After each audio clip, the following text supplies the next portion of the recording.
Bismillahirrahmanirrahim. Assalamualaikum warahmatullahi wabarakatuh.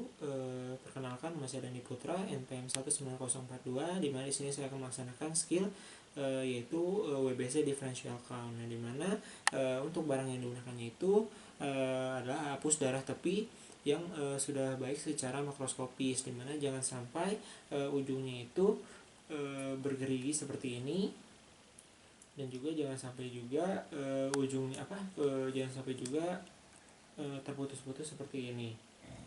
Nah, setelah itu kita akan menggunakan hapus darah tepi yang sudah bagus secara mikroskopis seperti ini. Nah, setelah itu sebelum melakukan prosedurnya, saya akan mencuci tangan terlebih dahulu.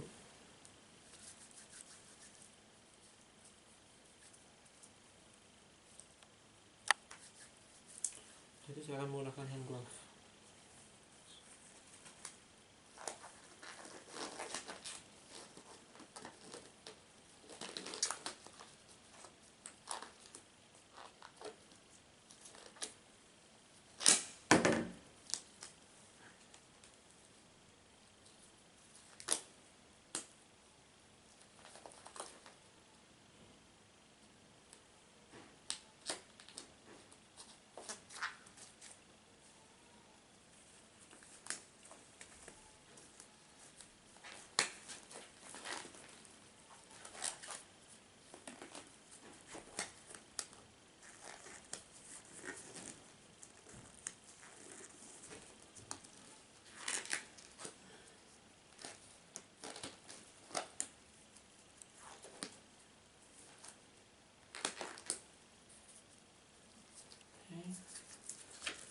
Setelah itu akan ada alat-alat yang digunakan.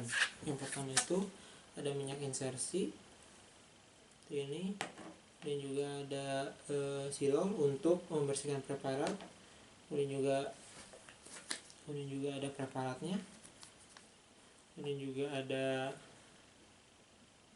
kapas, kemudian juga ada kertas untuk hasil pemeriksaan differential count. Ya, setelah itu ada yang paling penting, yaitu mikroskop. Nah, setelah itu pertama kita akan melihat identitas dari pasiennya terlebih dahulu ya. Kita lihat dari namanya, kemudian juga medical recordnya, kemudian juga umur dan jenis kelaminnya. Nah, dimana setelah itu baru kita akan memasang preparat ke memasang preparat ke mikroskop, dan yang paling pentingnya itu dipasangkannya itu di bagian yang kasarnya, jangan sampai terbalik. Nah, itu kita pasangkan ke mikroskop, kemudian juga kita atur dulu pembesaran objektifnya ini ke pembesaran ke-10 atau yang paling rendah. Dan juga kita ukur kondensatornya itu di posisi yang paling rendah, kemudian juga diafragmanya juga tertutup, dan amati distribusi sel yang ada di objek tersebut. Nah, kemudian juga kita juga akan memilih area yang eritrositnya itu renggang, yaitu biasanya itu yang mendekati bagian ekor. Nah, setelah itu kita ketika areanya ditemukan, nanti kita akan memeriksa dari bagian atas, terus nanti ke bawah, lalu ke atas lagi, ke bawah lagi, dan seterusnya. Nah, setelah itu kita akan meneteskan minyak insersi ke preparat, dan nanti akan mengubah pembesarannya itu menjadi 100 kali, dimana nanti kondensatornya dinaikkan, diafragmanya dibuka agar nanti cahaya masuknya itu maksimal. Nah, setelah itu kita akan memindahkan slide, lalu identifikasi, dan jangan lupa mencatat dari leukosit apa saja yang kita temukan, dimana leukositnya itu bisa basofil, eosinofil, neutrofil batang atau neutrofil segmen, limfosit, terus monosit, monosit. Nah, setelah itu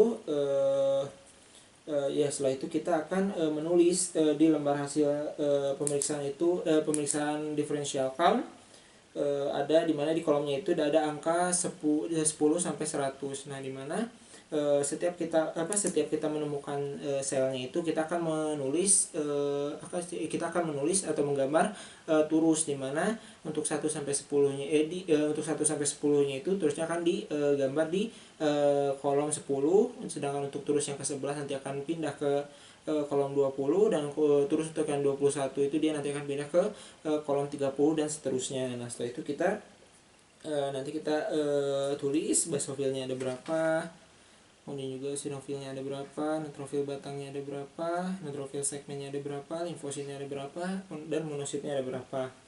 Nah setelah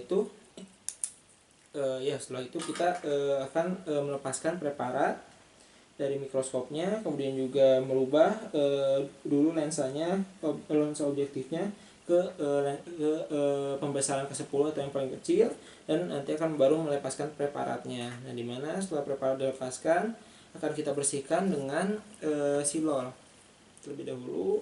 Setelah itu baru kita bersihkan dengan kapas.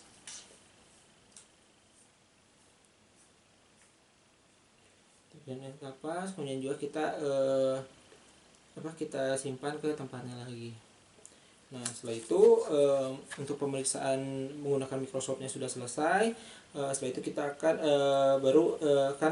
jangan lupa untuk melepaskan dan membuang hand glove-nya. Nah setelah itu mencuci tangan 7 langkah terlebih dahulu.